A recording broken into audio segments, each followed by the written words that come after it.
2019년 격렬했던 홍콩을 기억하시죠? 그렇다면 지금의 홍콩은 어떤 모습일까요?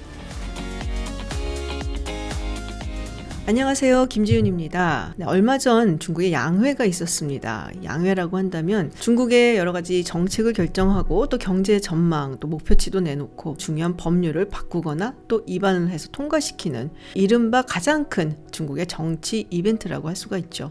여기서 눈에 띄는 일이 있었는데요.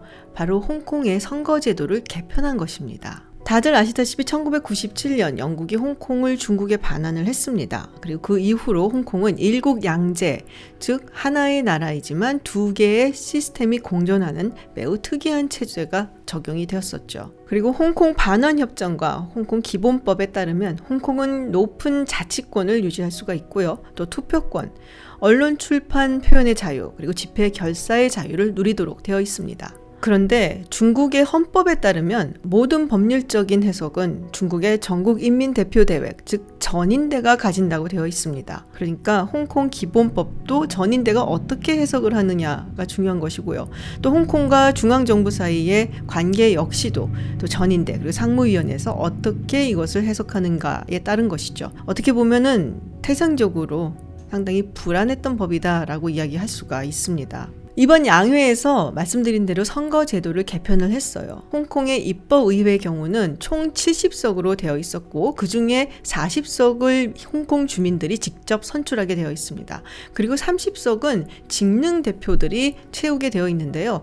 주로 기업군들, 그렇기 때문에 친중 성향을 가진 사람들이 많이 대표로 나오게 되죠. 그리고 홍콩의 행정장관 같은 경우는 1200명의 선거인단에 의해서 뽑히게 되는데요. 이것 역시 또 많은 친중 인사들이 포진해 있기로 유명합니다.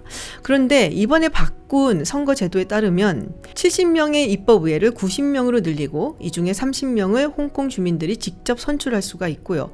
또 다른 30명은 마찬가지로 기능 대표들이 채우게 되어 있습니다. 그리고 나머지 30명은 홍콩 행정장관을 뽑는 선거인단에서 채우도록 되어 있죠. 그리고 홍콩의 행정장관을 뽑는 것도 1200명에서 1500명으로 늘렸는데 친중 인사를 400명을 집어넣는 것으로 바꿨습니다. 그리고 선거에 나오는 사람들은 고위급 위원회를 통해서 이 사람을 먼저 스크리닝을 하겠다고 하는데요. 한마디로 친중 인사를 골라서 선거에 내보내겠다라는 이야기죠. 사실상 야권인 민주파가 의회에 들어가는 것은 어려워지고 정치적인 목소리를 내는 것도 힘들어졌고 일국양제는 끝났다라고들 이야기를 하고 있습니다. 홍콩이 중국에 반환되고 처음 10년간은 홍콩 주민들이 상당히 자유롭게 지낼 수가 있었어요. 그 이유는 바로 경제력 때문이었죠. 홍콩이 처음 반환되었을 때 홍콩의 경제 생산력이 전체 중국의 생산력의 약 4분의 1 정도를 차지했다고 하니까 굉장히 큰 경제 규모였다는 걸 알 수가 있죠.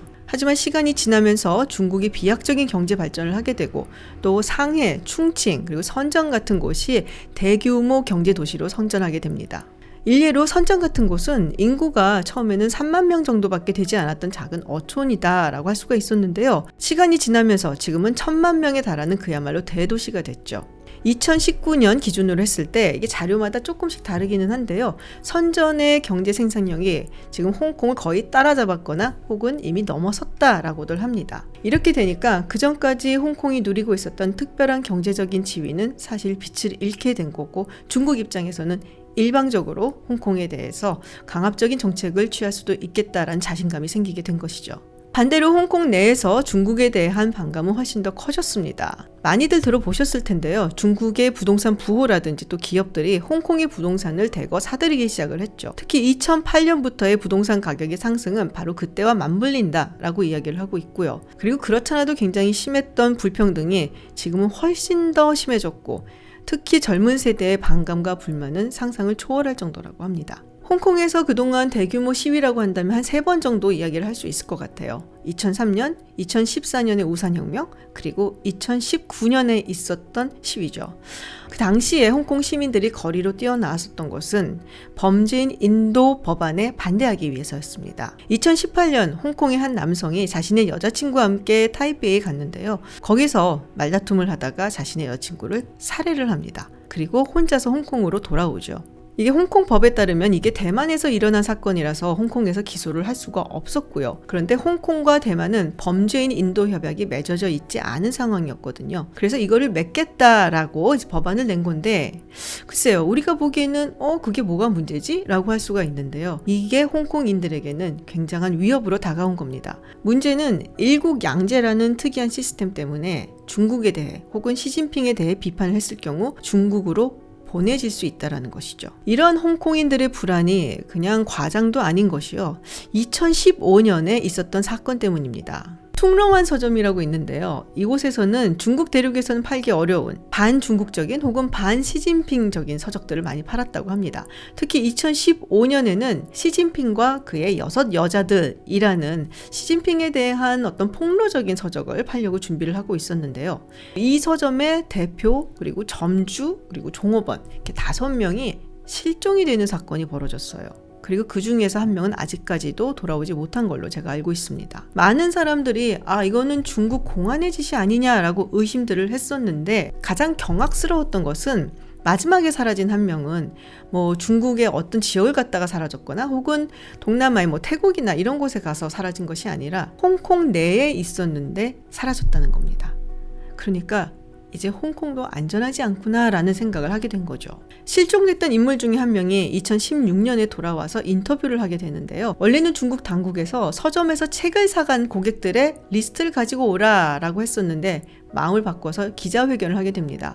그래서 이 자리에서 했던 얘기가 자기가 선전을 가는데 거기서 납치가 됐다. 그리고 저장성의 어딘가로 끌려갔고 자살 방지 시스템이 있던 방에서 온갖 협박 그리고 욕설을 들으면서 가족도 만나지 않고 또 변호사도 필요 없다라는 각서를 쓰고 그리고 자기가 정말 잘못했다라는 영상까지 찍어야 했다라는 이야기를 합니다. 그런데 여기에 범죄인이 인도 법안까지 통과가 된다 하면 그야말로 홍콩인들에게는 아주 끔찍한 일이 벌어질 수 있겠구나라는 불안감이 닥칠 수밖에 없었고요.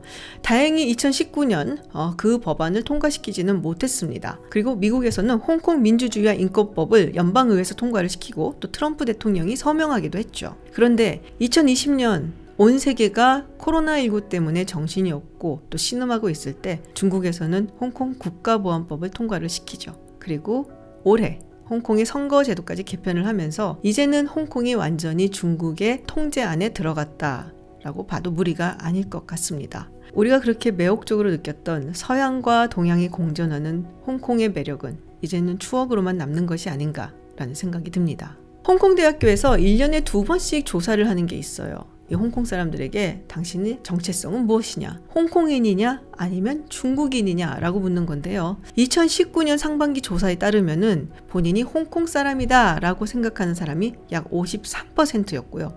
내가 중국 사람이다 라고 생각하는 사람은 11%였다고 합니다. 근데 거기다가 중국 속에 살고 있는 홍콩인이다 혹은 홍콩 속에 살고 있는 중국인이다 라고 대답한 사람들까지 다 합해서 광범위하게 홍콩인이다 라고 대답한 사람은 약 76%, 그리고 나는 중국인이다 라고 대답한 사람은 23%였다고 합니다.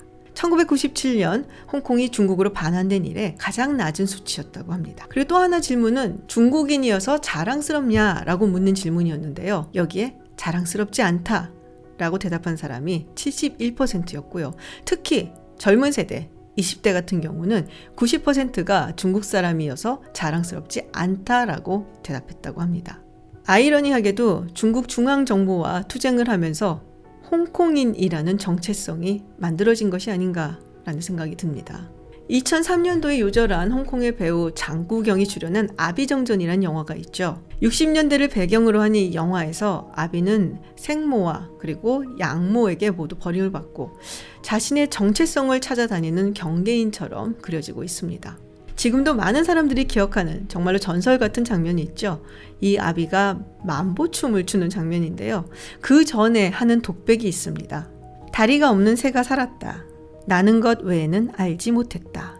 새는 날다가 지치면 바람에 몸을 맡기고 잠이 들었다. 이 새가 땅에 닿는 날은 생애 단 하루, 그 새가 죽는 날이다. 어쩌면 중국 정부와 투쟁을 하면서 자신의 정체성을 알게 된 홍콩인의 모습과 비슷하다라는 생각을 한다면 지나치게 감성적인 걸까요? 제가 일전에 진행하던 라디오 프로그램에서 홍콩 민주화 운동의 주역 중에 한 명인 조슈아 웡을 인터뷰할 기회가 있었습니다. 당시에 한국 정부 그리고 한국 국민들의 지원과 도움 그리고 협조를 절실하게 요구를 하고 있었는데요. 친변의 위험이 있으니 다른 나라로 망명하는 것에 대해서는 생각해 본 적이 없냐라고 제가 질문을 던졌었고요. 그리고 거기에 대한 조슈아 웡의 대답은 나는 추호도 홍콩을 떠날 생각이 없고 끝까지 홍콩과 함께 할 것이다 라는 것이었습니다. 지금 조슈아 웡은 홍콩 국가보안법 위반 혐의로 재판을 받고 있습니다. 물론 어딘가에 구금된 채로요. 해줄 수 있는 것이 별로 없어서 미안한 마음뿐인데요. 그래도 그런 그와 또 그의 동료들에게 해줄 수 있는 것은 잊혀지도록 놔두지 않는 것뿐인 것 같습니다. 잊지 않고 지켜볼게요. 그리고 기억하겠습니다. 고맙습니다.